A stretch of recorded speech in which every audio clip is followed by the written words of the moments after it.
हे राम, मनुष्य को अपना बाहरी शरीर साफ करने के साथ साथ अपने आंतरिक शरीर को भी साफ करना चाहिए। जानवरों के पास वो ज्ञान नहीं होता जो मनुष्यों के पास होता है, लेकिन गुणों में तो जानवर ही ऊपर हैं।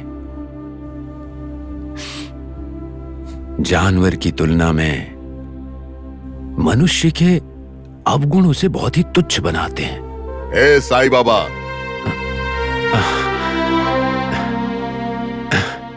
गुरुजी, आप कब आए? मैं नहाने के लिए पानी तैयार कर दूं? इतने विनम्रता मत दिखाओ। ये बताओ साईं बाबा, देखने में तो बहुत सामान्य इंसान दिखते हो, लेकिन जो बड़े बड़े संत महात्मा योग सिद्धि प्राप्त करते हैं वो तुमने प्राप्त की है। ये कैसे किया है तुमने? ये सब मेरे गुरुजी ने सिखाया। ये विद्याएं मैं उन्हीं की वजह से सिद्ध कर पाया हूं। तुम्हारी बातों से ऐसा लगता है कि तुम अपने गुरु के गुलाम हो। गुरु का गुलाम बनने के बाद ही मनुष्य को मुक्ति मिलती है।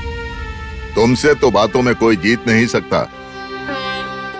खैर छोड़ो बाबा, तुम कह रहे थे कि तुम्हें कोई चमत्कार करने नहीं आता, तो फिर तुम अपनी अतड़ियों को बाहर निकालकर फिर उसे अंदर कैसे कर लेते हो?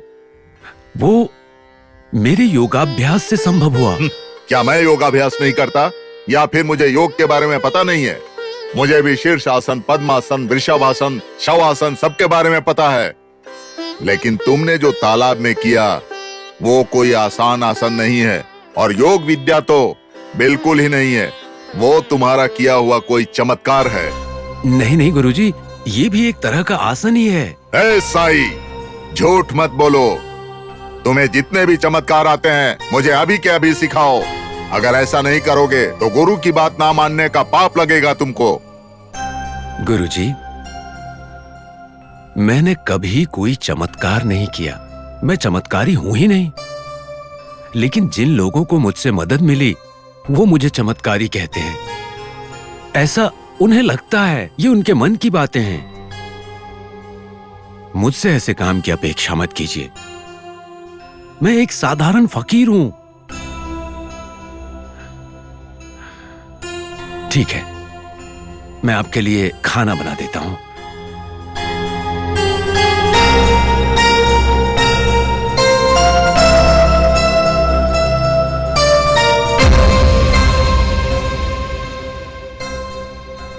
अरे फकीर, मुझे ही पाठ पढ़ा रहे हो। चमत्कार सिखाने के लिए कह रहा हूं तो बहाना बनाकर जा रहे हो।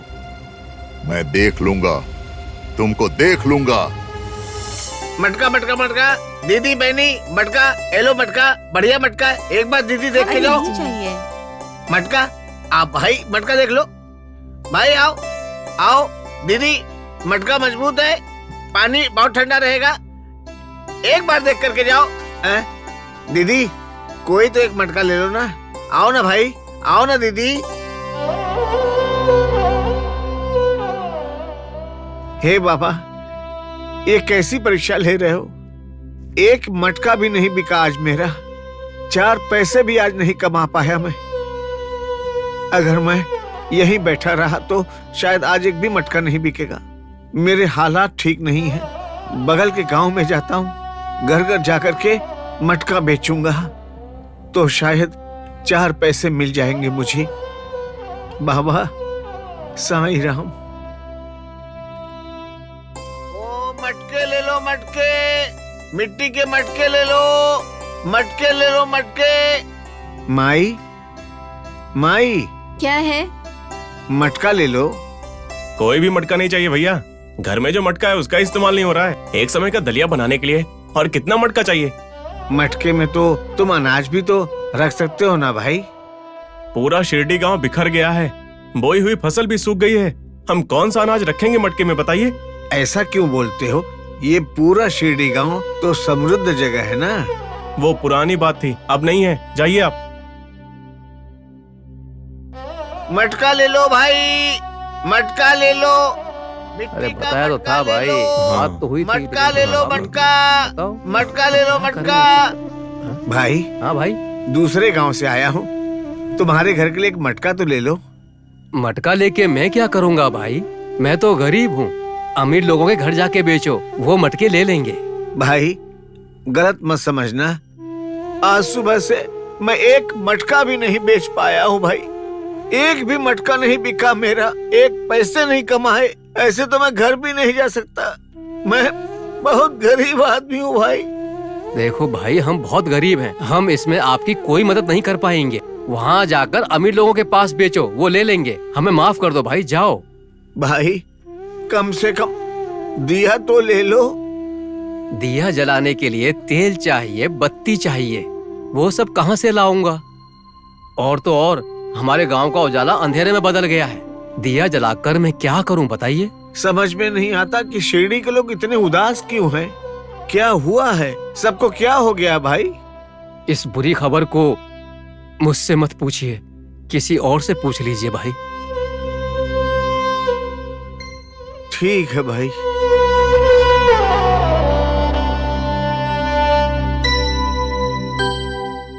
ओ मटका ले लो, मटका मटका ले लो भाई, मटका मटका ले लो, मटका मटका ले लो, मटका। भाई ओह चाचा जी बोलिए। साईनाथ कैसे हैं शुक्ला? ठीक तो है ना? द्वारका माई में है ना? द्वारका माई छोड़कर हम दुर्गा और रहता माई में रह रहे हैं चाचा। क्यों चले गए? क्या हो गया? अब मैं क्या बोलूं, आप द्वारका में जा रहे हो ना, वहाँ पर जाकर बागो जी से पूछ लीजिए, वो आपको बता देंगे। क्या हो गया?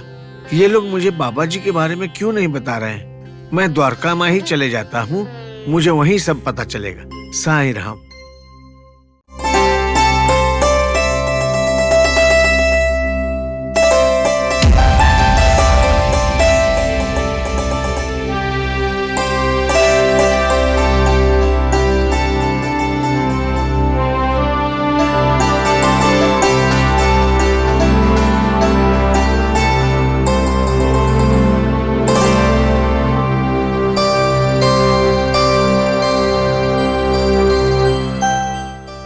देखो उस फकीर को, पीने वाले दूध में भस्म मिला रहा है। छह, पागल पागल है वो। गुरुजी, उसके बारे में तो आप जानते ही हैं, फिर भी आप उसे पागल करें? बाबा अगर कुछ कर रहे हैं तो उसके पीछे जरूर कोई वजह होगी। ये सब किसी चमत्कार का अंदेशा है गुरुजी। ऐसी बात है? हाँ।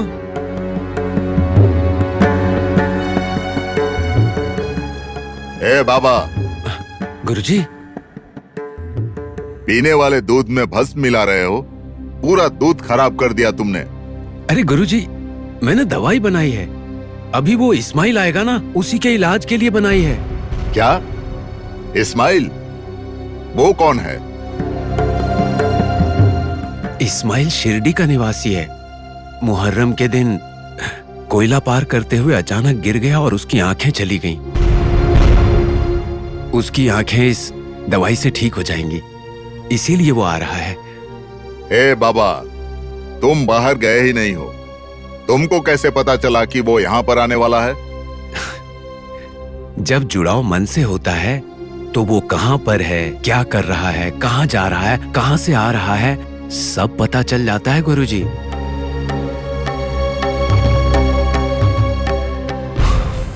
और वो तो समझिए मेरी पूजा करता है, बड़े भाई की तरह प्यार करता है मुझे।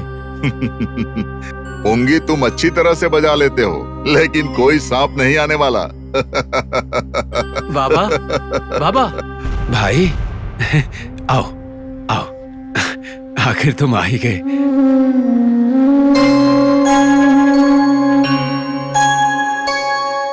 मैंने तो आपको बताया ही नहीं कि मैं यहाँ पर आ रहा हूँ, लेकिन आपको कैसे पता चला बाबा कि मैं यहाँ पर आ रहा हूँ? बाबा चमत्कारी इंसान है, ऐसा कुछ भी नहीं है जो उन्हें ना पता हो। ऐसी बात नहीं है बहन, वो क्या है ना कि भाई सुबह सुबह मेरे सपने में आए थे, तो मुझे लगा कि वो यहाँ पर आएंगे। आप भी आई और अच्छा लगा। हाँ, शिरडी में सब लोग कैसे हैं? बैजा बहन, पुजारी जी, श्याम, बागो जी, लक्ष्मी, तात्या, सब लोग ठीक तो है ना वहां? हाँ, बस जिंदा हैं। क्यों? ऐसा क्यों बोल रहे हो तुम? बाबा, आपके बिना शिरडी अनाथ हो गई है। किसी के चेहरे पर हंसी नहीं है, किसी की जिंदगी में खुशी नहीं है। आपको शिरडी नहीं छोड़ना चाहिए बाबा। ऐसा नहीं बोलते हैं। मेरा और शिरडी का नाता इतना ही लिखा था। मुझे गुरुजी की सेवा करनी थी, इसीलिए मैं यहां आया। फिर भी बाबा। देखो, अब हम इस बारे में बात नहीं करेंगे। आओ, जल्दी आओ। चलो यहां पर आराम से बैठ जाओ। इलाज शुरू करते हैं।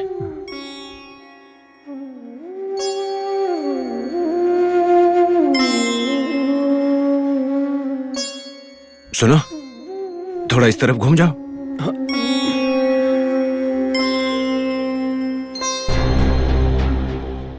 देखो तो वो संधे को, ये फकीर आंखें देगा, आंखें।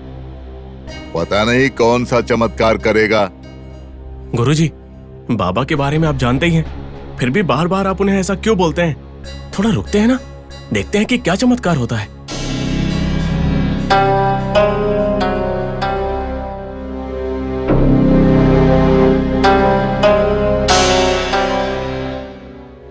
हे राम।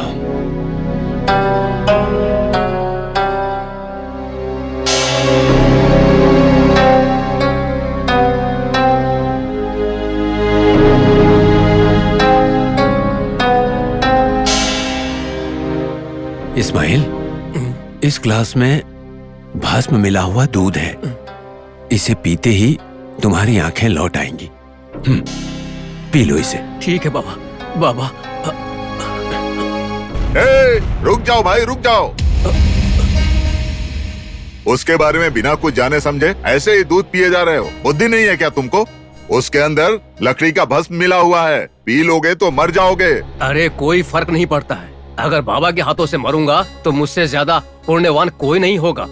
भाई, मैं उसे अपना सौभाग्य मान लूंगा।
मेरी आंखें लौट आई। मैं देख सकता हूँ बाबा, आपके आशीर्वाद से मैं देख सकता हूँ बाबा।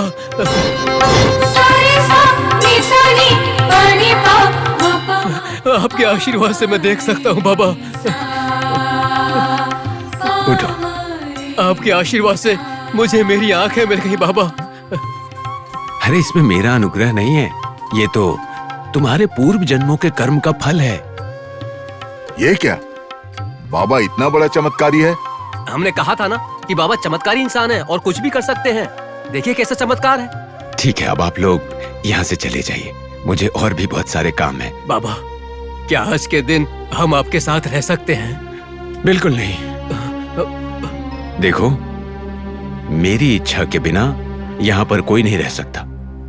जाओ जाओ तुम लोग यहाँ से। बाबा, बाबा, बाबा की बात मान लो, वही सही है।